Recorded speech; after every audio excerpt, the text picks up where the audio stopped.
Bonjour à tous, bienvenue à cette nouvelle vidéo. Aujourd'hui, on va voir la prise de vue avec un daguerreotype en prise directe. Comme vous pouvez voir, tout est installé derrière moi. Donc notre plaque a été mise dans le châssis. On va mettre le châssis dans la chambre et on va faire notre photo. Comme lumière, j'utilise des lampes à lumière du jour 5500 Kelvin, 135 watts chacune. J'essaie de me rapprocher le plus possible de mon sujet.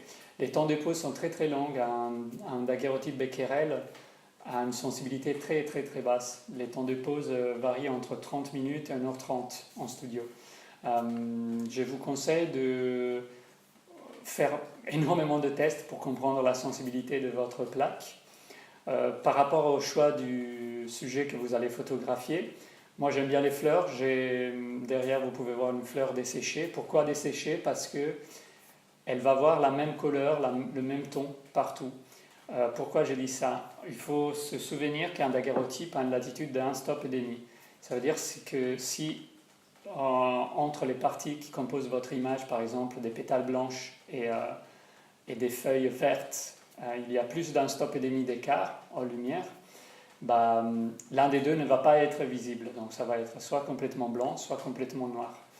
Je vous conseille du coup de choisir des sujets qui ont des tons qui sont très proches, ou sinon de bien faire votre choix. Donc en extérieur surtout, prenez bien les mesures, haute lumière, ombre, ton moyen, et essayez comment vous pouvez avoir le meilleur rendu dans le daguerreotype. Quoi d'autre à savoir? Concernant la latitude et du coup les mesures que vous allez faire, achetez-vous une cellule avec mesuration spot, comme ça vous pouvez viser chaque partie de l'image, chaque couleur qui compose votre image et voir quelle valeur, quel stop de différence il y a parmi les différents éléments. Autre consigne de sécurité, c'est que comme le temps de pause va être très long, essayez surtout en studio, de bouger le moins possible, de ne pas toucher le pied photo, de ne pas faire vibrer le sol de telle sorte que vous puissiez avoir le maximum de netteté possible dans votre image. Au début, quand vous commencez vos tests de prise de vue, je vous conseille d'essayer de faire en sorte d'avoir 3 expos différentes sur la même plaque. Comment vous faites ça?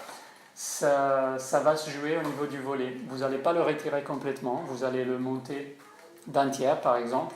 Vous exposez 15 minutes, après vous continuez à monter d'un autre tiers, vous exposez encore 15 minutes et après vous le retirez complètement et vous faites encore 15 minutes. De cette manière, la partie basse de votre image sera exposée 45 minutes, le milieu 30 minutes et la partie haute 15 minutes. Ça va vous permettre d'avoir 3 expos différentes sur une même plaque. Vous pourriez la développer, regarder qu'est-ce que vous préférez et ensuite faire d'autres plaques avec le bon temps d'exposition. C'est tout concernant la prise de vue. Merci d'être resté avec moi. La prochaine vidéo portera sur le développement d'un daguerreotype. À la prochaine, merci.